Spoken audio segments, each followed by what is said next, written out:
Okay, hi, we're live. It's 5:15 Pacific time on Monday, Memorial Day.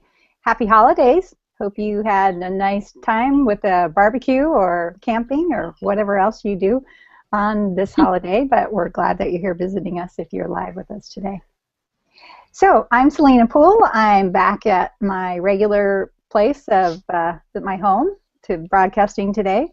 And I'm on the Oregon coast, and I would like to introduce to you my two co-hosts for today. I'm Fig Alley. I'm in Des Plaines, Illinois, where we're currently having a huge storm, so I may lose power, may not, but just giving a heads up to everybody out there in internet webland. I've been a Tosha Silver follower participant, I don't like the word follower, for 2 years on a spiritual path my whole life, and I'm honored and grateful to be here. Thank you very much for being with us. Thank you, Fig.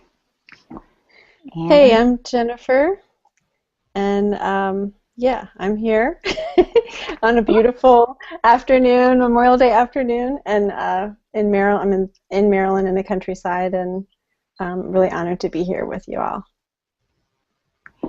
Great, thank you, Jennifer, for that. So we have two other co-hosts who were not able to be with us because of traveling and holiday plans today, but they'll join us, I'm sure, again soon. I just wanted to welcome, I think we have a lot of new people that are joining us this evening who may have not been here at all, or who maybe been away and are joining us because they're home for the weekend. So if you know how to say hello, please do in the question and answer app. I see Aurora has already said hello. Thank you so much.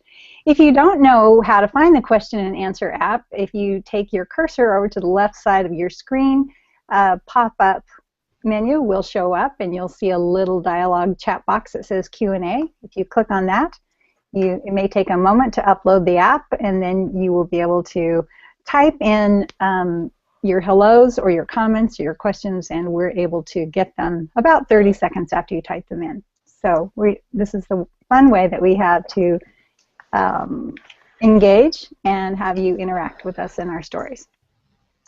One other announcement, I'm going to let Fig talk about it in a moment, but as we announced last time, we're going to start collecting stories that people have that are inspired by divine guidance, and we've gotten a couple of folks who've written in already. And Fig, why don't you tell us a little bit about what we're going to be doing with the stories and how it'll go? If you submit a story either on the Facebook page for Outrageous Openness Gathering, or if you contact me directly through Messenger or email, I'll be contacting you back and then asking if you'd like to do a video recording where you tell your story to me, and then we will insert it in a broadcast at a later date. Or if you don't want to be on camera, that's absolutely fine. Maybe you just would be interested in still having a dialogue with me, but an audio recording made of it about your story. And then we still would include it in this broadcast. And in addition to then inserting them in our different broadcasts here on Monday evenings, we'd probably eventually we'd like to make a collection of them and present them all together for people to sit and watch as inspiration and as a reminder to the myriad of ways in which the divine can appear in our lives when we think it's not present. So please keep submitting them. Sometimes I'm a bit slow. I don't always respond the same day, but I will respond within 24 hours, and looking forward to it a lot. Great. Yeah, I think it's going to be fabulous. Well, hello to Sheila. Sheila is here. She says, hello there. How's everyone? Happy Memorial Day and lovelies. Thank you. We're so glad you're able to join us, Sheila. And we get to get a story from Sheila today, and Fig didn't have time to turn that around and get with her to talk about that in person, but I'm sure we will do that real soon. In a moment, what has often been our practice, so we take a moment to get centered and get really present and let go of anything that you might have been doing earlier in the day. And I think Jennifer is going to help us out with that this time. Great. Okay. So let's go ahead and close our eyes. Close your eyes and settle down into the chair, the couch, wherever you're sitting. Feel the weight of your body in the chair. And bring your attention to your heart. And take some deep breaths. Just inhale peace and calmness, and exhale everything that took place earlier today, bringing your awareness to the here and now. And one more deep breath. And exhale. And go ahead and open your eyes. Lovely. Thank you for doing that. Mm-hmm. This was a work day for me, so it was really helpful for me to just really be present and get here. So thank you for that, Jennifer. Sure. Okay, well, let's just jump right into our first story tonight. I think Fig's going to begin reading for us. And for those of you who have your books or would like to follow along, we are on page 40. I think it's chapter 4, a story called Volcano Chaser. Volcano Chaser. Move, but don't move the way fear makes you move. Rumi. When I was 22 and new to San Francisco, I became friends with a writer named Stefan. We hung out in the Bohemian Mission District with a pack of other artsy types, feeling at home for the first time in our lives. After a few months, Stefan suddenly declared that he was leaving the city. He said he was ready to settle down in the countryside, find a mate, even have a kid. Man, did this sound suspect. Like having your favorite gay cousin announce that he was running off to join the Latter-day Saints or the Knights of Columbus or something. Then he admitted, though he loved the Bay, he was terrified of an earthquake. After spending months hunting the statistically safest place to move, he had settled on rural Washington. But you belong here, I protested. How can you leave? You panic even when you can't get a good burrito. He acknowledged that while he had no real pull to go, he was desperate for a safe home. He knew in astrology that Pluto was coming to his nadir, the bottom of his chart soon. He felt a major disaster could hit any minute. You know, he said, shaking his head sadly, I just can't live on the San Andreas Fault anymore, wondering if my building will still be standing each night when I get home from work. I can still remember the day we all said goodbye at 19th and Guerrero by his studio. For good luck, and because this was the 80s, we smashed a bottle of cheap champagne on the fender of his peeling blue Dodge. And then he was gone. None of us heard a peep until 9 months later, when Stefan sheepishly phoned one day to say he was returning. What happened? I asked, elated. Well, darling, remember last May when Mount St. Helens blew for the first time since 1857? And you know that safe haven I had spent so long scientifically picking? I had moved to the town of Cougar, 11 miles away. I lost all of my clothes, books, even my 10-speed. Every square inch was packed with ash. I can still smell and taste it all 2 months later, he sniffled. You know, I'd kill right now for a tofu burrito, extra cheese, guac, and salsa. I swear there's not a decent one in this whole frickin' state. Geez, I'm so damn ready to come home. Stefan returned to the mission by the end of summer. We took him out to La Cumbre on Valencia, his favorite dive. To this day, he said he's glad it all happened. He never made a decision from fear again. Oh, so fun. That's a great story. Such a good lesson. Yeah. I moved to a town very close to Cougar about 6 months after after Mount St. Helens blew up, and I figured I was safe for a little while. But fortunately, I didn't move there from fear, so that was good. But the ash was significant, so I completely understand this story. Yeah. So, any comments or other stories to share about making decisions from fear or choosing not to do those? A wise person once told me that fear is false evidence appearing real. To never make your decision based on fear. Yeah, it's going to be made in a moment of franticness and not in a moment of, centeredness. So how could it go right? Yeah. If you're just grasping at what you think is going to keep you safe or secure or...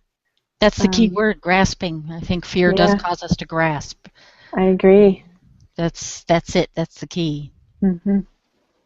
We talked about that a little bit last week, about grasping and how it gets in the way of what God is willing to hand us or wanting to hand us. If we have our hands full of things that represent our ego or our fears or any of those things that we hang on to so tightly sometimes. I've made job decisions based on fear. I've made living decisions based on fear. I once made a relationship decision based on fear. I was going to say relationships, yeah. Yeah. Did it ever turn out any different? No. No. So sometimes we have to keep relearning it, relearning. Oh, yeah. Yeah, absolutely. Well, I want to skip to our fourth story because I want to make a segue into the whole concept of fear and a conversation you and I had a few days ago, Fig, about the Nigerian girls who were kidnapped. We were seeing lots and lots of posts online about that and the horror that everyone and the sadness that everyone is expressing. And I think our last story speaks to that a little bit.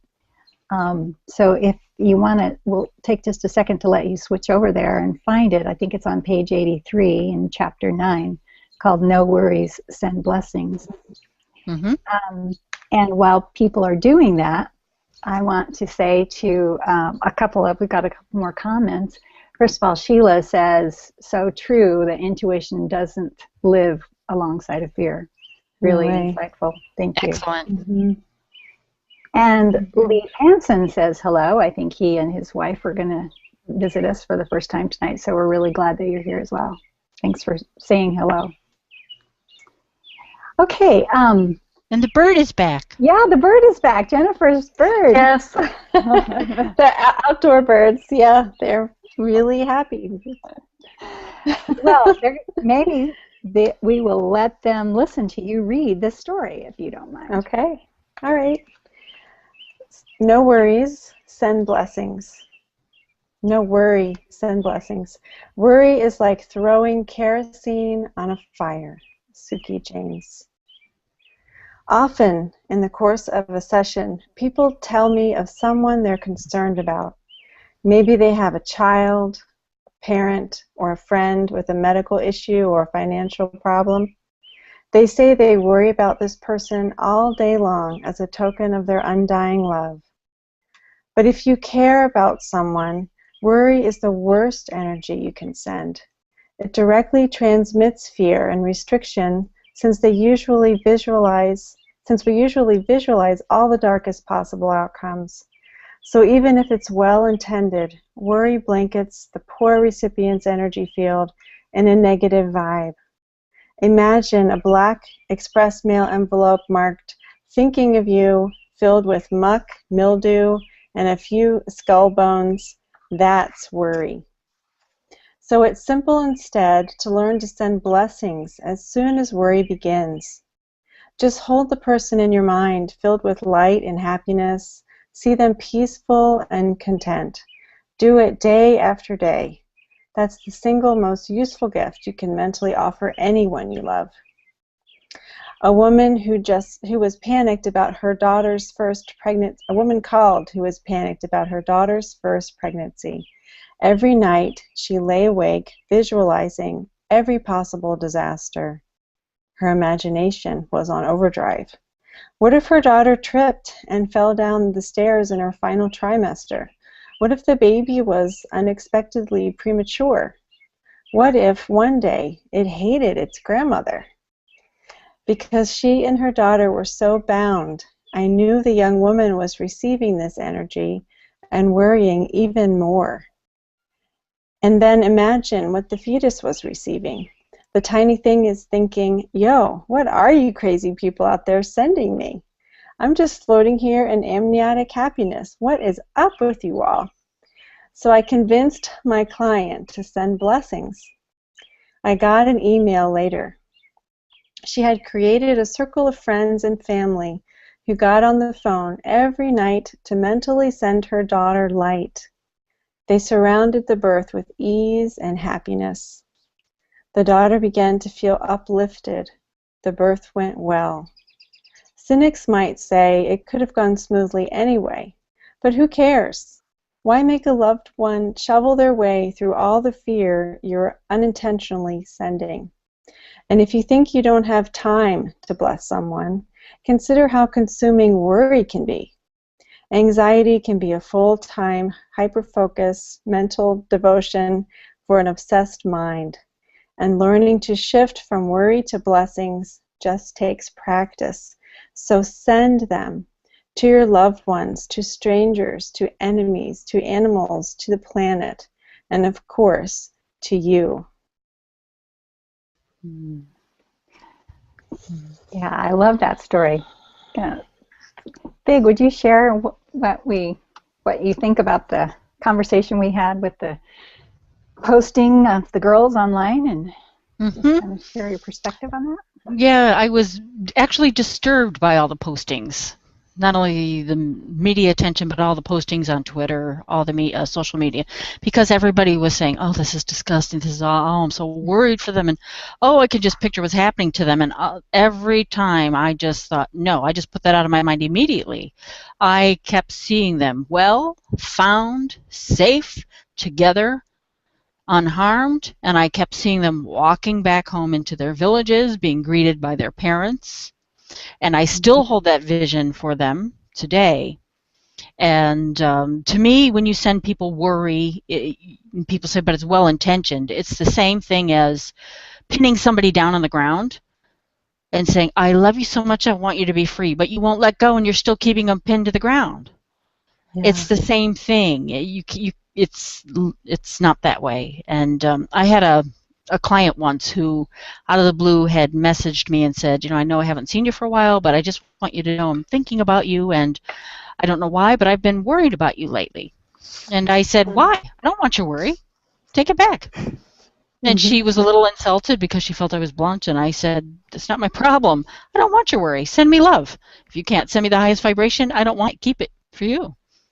I only want love and the highest vibrations. See me well, see me happy. If you're worried, transmute that worry into something else, a higher vibration, because we do all affect each other greatly, not only through our actions, but by every thought. You don't have to be even, with somebody physically to affect them tremendously. With every thought you have, always think the highest possible thoughts for them and for you. We affect ourselves when we're worrying about other people too. Not only does that energy affect them, the worry affects them, but also it affects us. It can affect our nervous system, our physical condition, the more we're harping on and wrestling with the worry, the more anxious or upset we're creating in our own systems. So what you're saying makes a lot of sense. We're socialized. We're socialized to think that worry is a sign of love and care, and that if somebody doesn't outwardly express worry, then they are judged often by family members, groups of friends, or anybody who knows the individual or situation that's being worried about. If the person or persons who don't outwardly express worry are then judged for being cold or non-caring, and those that worry are usually judged as, look at those people, don't they love them so much? Look how worried and wrought they are about this. It's a very skewed socialization, but that's what happens early on. We teach others to worry as a sign of love. So as if worry was a positive thing to be doing. Right. Is that what which it isn't. No. But perhaps we've been socialized to think that that's an appropriate response. We have been socialized. And it is an appropriate response. That's the first thing you feel, but then you got to catch yourself, at least in this situation. It was like, holy awful, how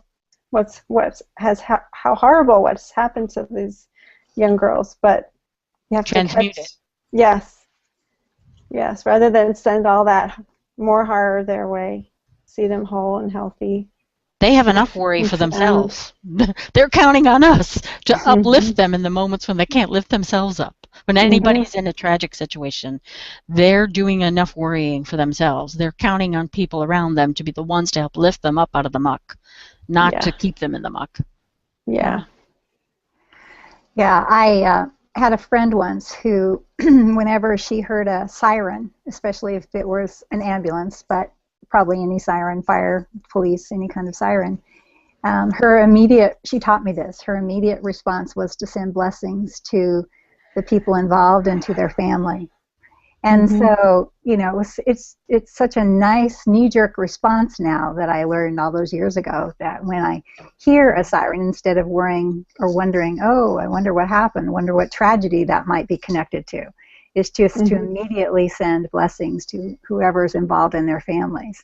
And boy, it sure makes me feel better rather than just you know, being annoyed by hearing the sirens. So there's another little tip. There was a woman who wrote about that a couple years ago, about she was on a highway, was involved in a multi-car pileup, and it was very bad, and she actually died and then came back to life.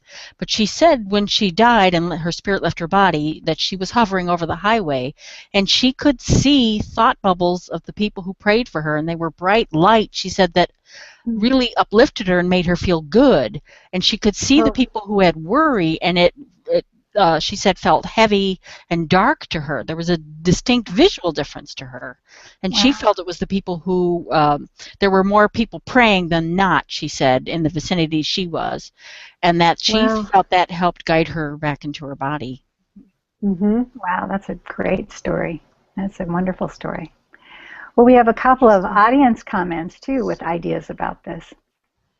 Sheila says, when her daughters were in their teens and going out in New York City at night with friends, she'd light a candle when they left, and when they returned, they'd blow it out. They're grown and on their own now, but she still lights candles for them. Oh, that's beautiful. So sending blessings and light. Yeah. I like that. It's lovely. Very positive. Nice. Yeah, not worrying about them going out into New York City on their own. Yeah. Sending light instead. And Aurora says, this has been a great lesson to me. I'm sending blessings to everyone, including myself now, and I feel so much more at peace. Oh, beautiful. Thank you for sharing that, Aurora. Returning them to you, Aurora. All the way around.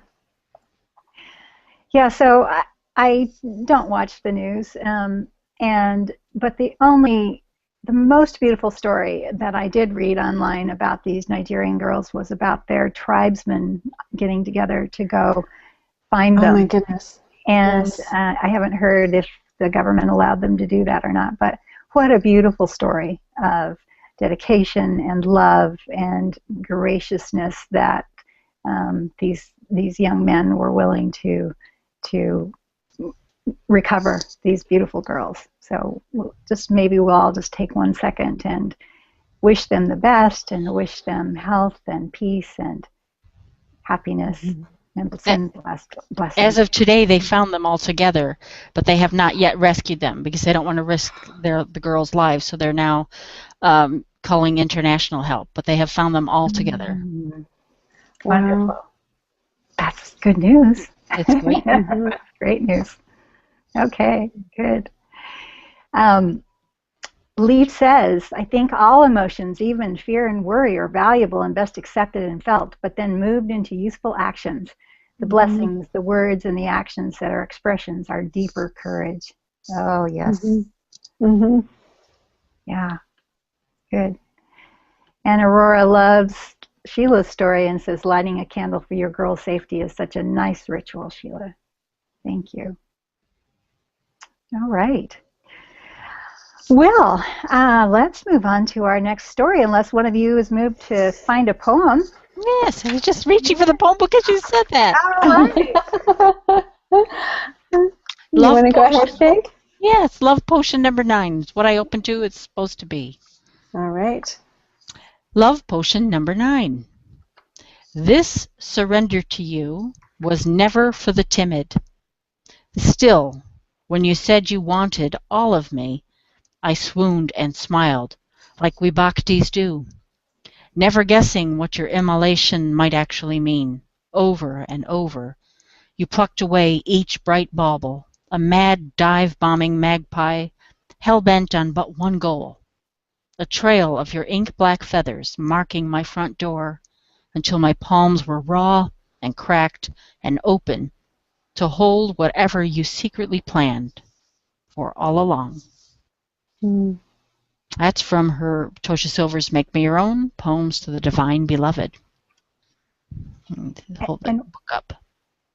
And what was the title of that one again, Fig? Love Potion Number 9. Oh, yeah. Great. Thank you for reading that. That's wonderful. There's a 70s song, Love Potion Number 9. I remember that. Okay, I'm going to read on chapter 6, page 55. And this story is called Your Word is Your Law. Thoughts are boomerangs, returning with precision to their source. Choose wisely what you throw. It's an anonymous quote. And Tosha says, a strange metaphysical truth. Prosperity is never conditional upon the state of your bank account, but your state of mind. Matrika Shakti is the Sanskrit term for the supreme power of one's own word. We craft our world by what we say. Two women called upon me from opposite ends of the spectrum. One, named Marie, was a savvy entrepreneur who sold an internet company at the start of each tech boom. At the start of the tech boom. Overnight, she became a multimillionaire who owned several houses around the world. Yet she called to say, do you know how hard it is to live on $2 million a year? With all my expenses? Seriously, it's not that much. Every night I seethe and regret that I didn't sell my company for more. I can barely sleep. I was so flabbergasted I spit my tea all over the phone and had to run for a towel. Really? I laughed, wiping the receiver. Then why not sell a couple of the homes?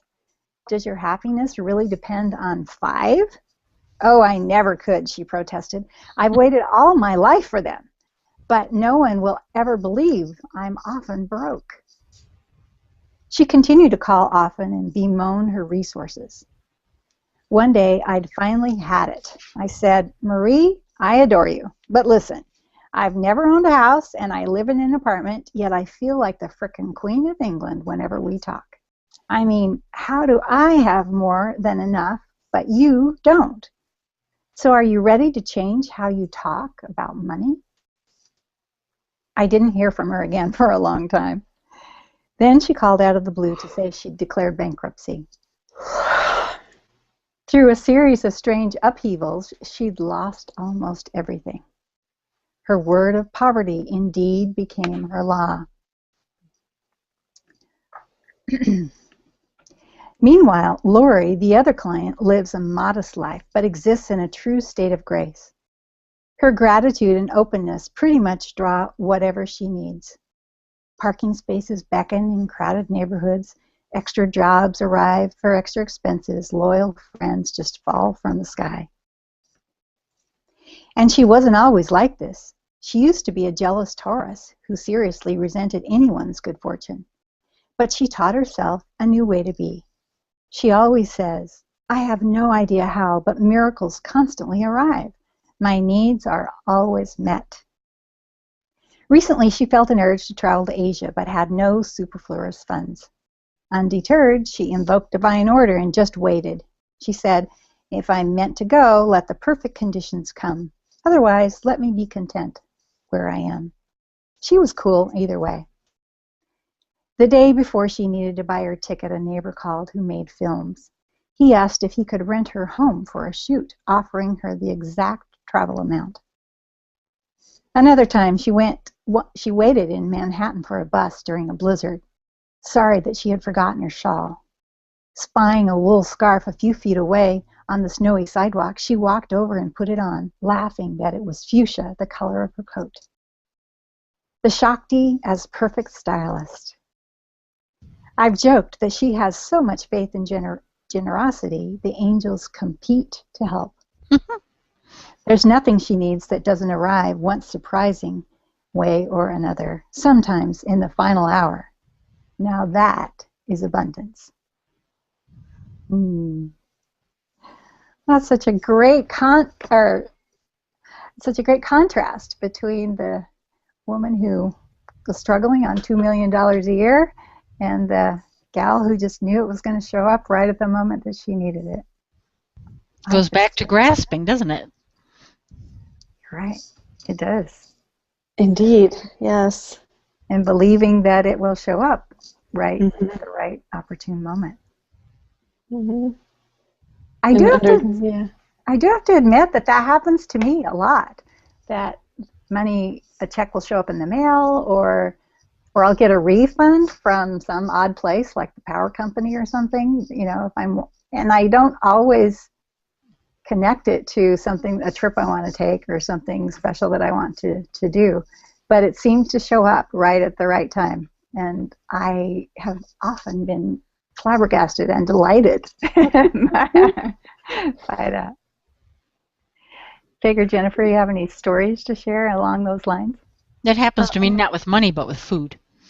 My whole life, I've owed people out of the blue just always brought me food. I must have been a baker or a restaurant owner in a previous life, but I mean, out of the blue, people will say, "Oh, I just made you this, whatever," and I always have more than enough food. People are giving me pies, cookies, you name it. Sometimes they bring me meat, but I'm vegetarian, so I pass it on to the cats or to a neighbor. But I always have more than enough food my whole life. Even when I was a kid, Lottie Coates down the street, she had all boys, always wanted a daughter. Every morning in the summer, she'd call me to her house, and she'd have this big thing that she baked just for me, and I'd bring it home to my mom in this big plate. Where'd you get that? She thought I was robbing people's houses. But Lottie Coates was always making me food. That's fabulous. Yeah. Yeah, that's a great story.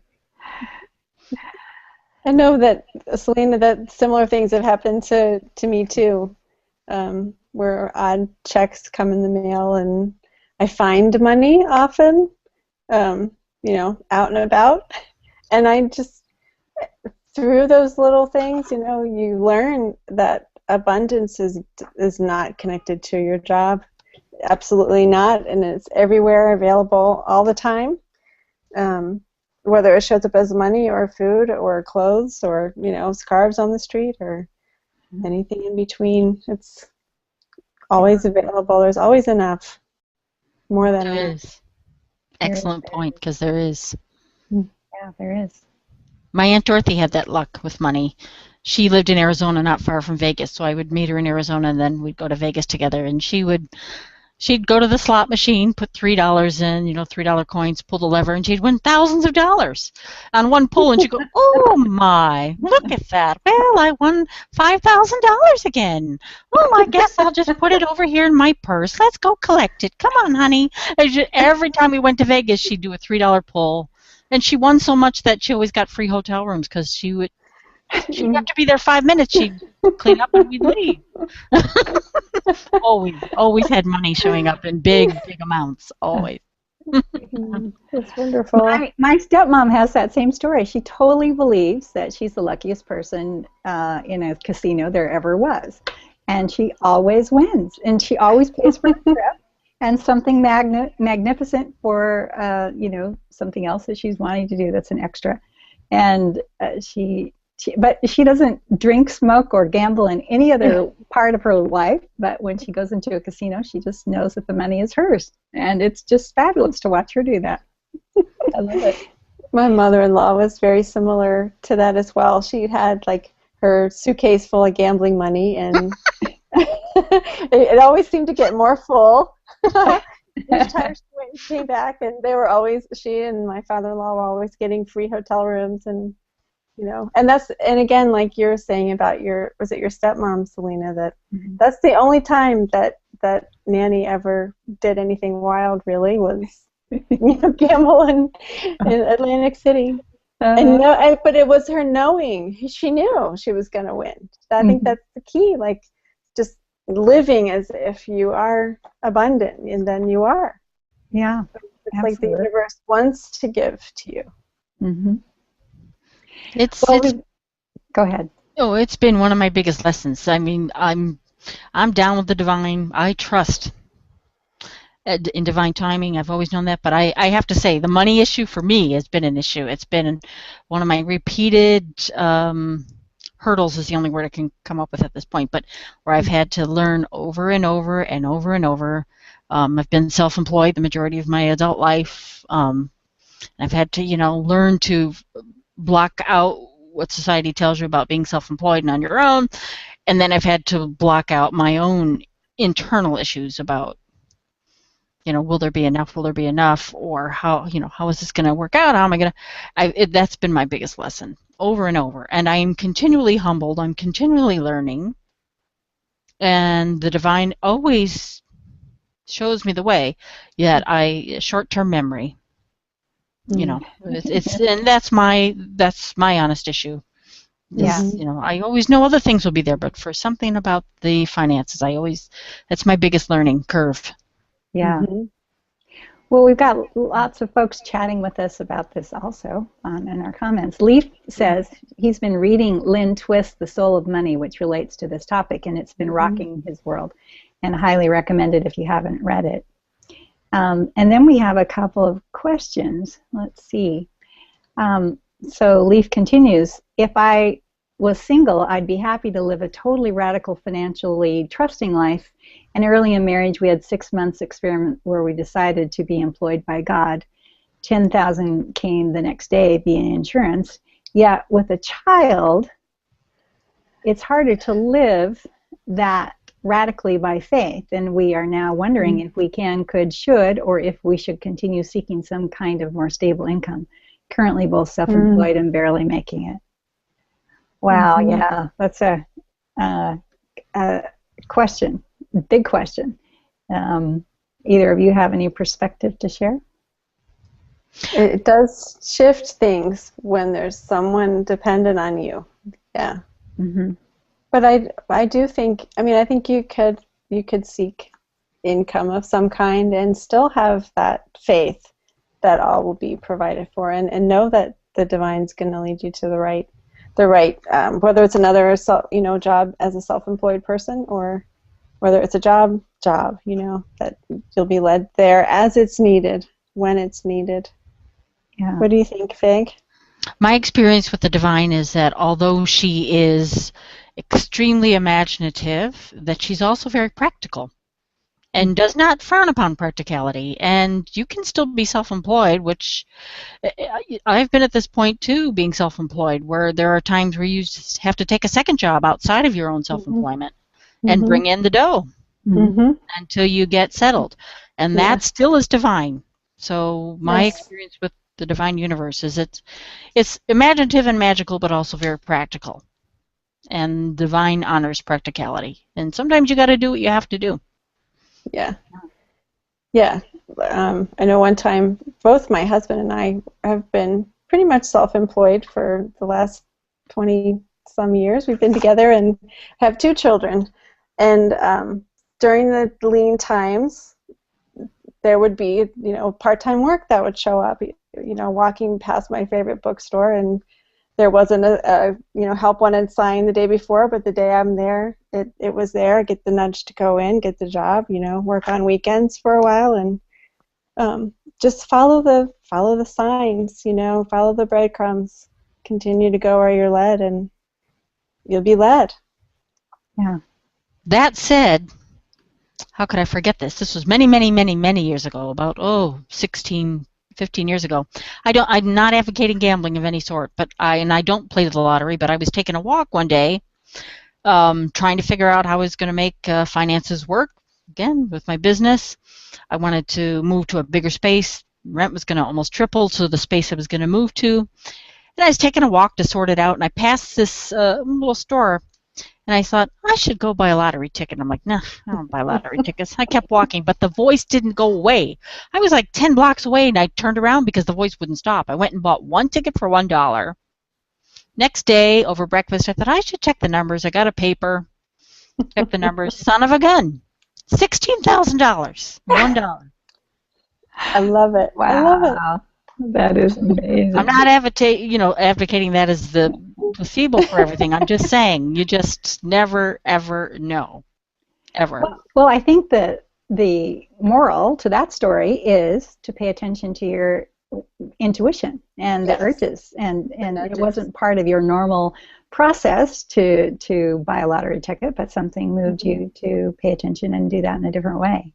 And I think I've shared over the course of these broadcasts that I've been doing a lot of belief change work, and one of the underlying beliefs that I know I've had because of part of our cultural conditions is that self-entrepreneurs or self-employed entrepreneurs often struggle with having regular cash flow. And, I've held that belief. I've been self-employed my entire life, and so were my parents and pretty much everyone in my world. And so we often hold that belief that the cash flow is erratic, and we often struggle, and it's just kind of hard to choose that path. But I just really want to challenge everyone to think about that belief. And is that always true? Is it? I mean, how many people do you know that are self-employed that don't have that experience? I certainly don't have this figured out, but I just like to challenge everyone that is in that mode to think about that belief for a second. And if that belief were not true, what might be possible? Madam, I accept your challenge. All right. Yeah. And to trust that there's an ebb and flow, It's not like you plug in and the divine's going to flow thousands and thousands of dollars, regularly for the rest of your life. Or she may. Or she may, right? Challenge that idea. Don't I say never. However, my experience has been there's more of an ebb and flow of things, and it's when you're in the ebb times, the leaner times, that's when you have to step up and do what you're saying, Selena, and really question those thoughts and question your beliefs about what's possible for you. Yeah. And I have noticed, too, that if I get into that, where is it going to come from, this month, and is there enough? Then there isn't. There's less. That it's like a self-fulfilling prophecy, just like the story we just read. But if I can shift that and remind myself, this is an abundant universe, and kind of plug into those kind of thoughts, it does help. It does shift it. Yeah. So question your beliefs. I would add, Leaf, you probably already know this and are doing this, but be careful who you surround yourself with. So I'm very picky about who's in my circle. No negative talk is allowed. If we can't speak to each other in a nurturing, positive, uplifting way, we're not speaking. We're not in each other's paths. You surround yourself with people who believe in you, believe in the abundant universe. Not people who are going to be, in your ear or at the back of your mind, telling you, I don't know how you do it. You ought to get a conventional job. Be careful. Surround yourself with the right people. Yeah, absolutely. Tosha talks about this a lot in her posts and other places in the book too, about money, and it's clearly one of the hot topics that we all dance with. Because it has so much meaning in our culture. So this is probably a discussion that we will have many times over, is my guess. Yeah. We're getting close to the top of the hour. I did want to acknowledge that there are other comments here that we didn't get to today, and that we'll hold on to till next time because they're relevant. But thank you for writing them in. We've had more comments today than I think we have in all 11 weeks since we've been broadcasting, so thank you. Yes. Great question from Sheila Thank about you. grasping. Yeah. Yeah. You want to answer it, Pig, or shall we save that for next time? Well, Sheila is asking, what do you do when grasping grips you? As soon as I feel it shutting me down, because I will physically start to shut down, I just sit. I just let myself go into it. I don't fight it. Mm-hmm. It's, I don't fight it. I just go with it. And then I move through the process quicker. If I fight it, I prolong my process of grasping. But if I just say, okay, I'm filled with some angst or fear or trepidation or doubt, I let myself be with it. I don't run from it. I sit with it and have a conversation. Okay, what do you need to tell me, teach me, show me, learn me?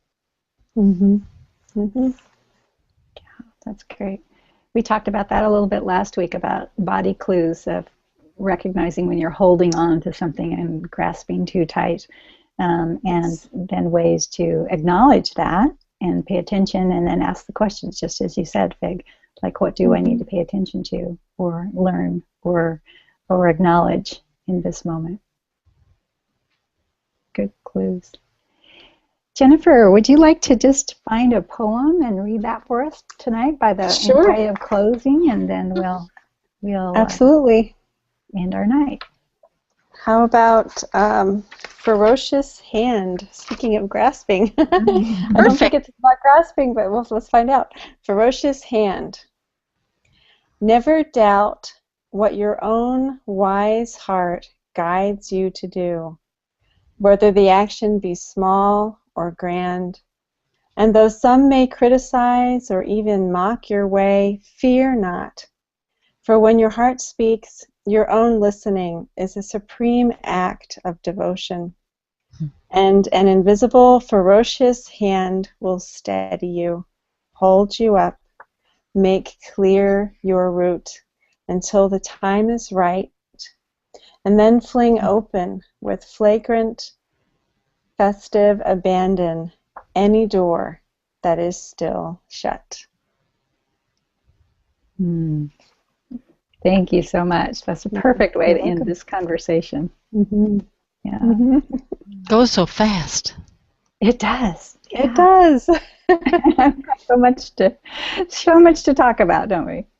And lots of divine wisdom flowing during these conversations. I'm so appreciative. Yes, thanks to all the participants too, the people who commented, and it's lovely to have everyone here. It is, and I feel an energetic pull toward your fellow Leaf. So, Leaf, I just want to say, hang in there, fellow. Just hang in there. You'll find a way. Yeah, you will. You will. Lovely. All right. Well, thanks once again. We're a little bit past 6. Thank you for joining us, and we hope you'll come back. And the videos will be on YouTube and posted in our Facebook group very soon. And we hope you'll come back next Monday, same time. Thanks so much. Thank you very much. Thank for taking you. Time. See you then. Bye-bye.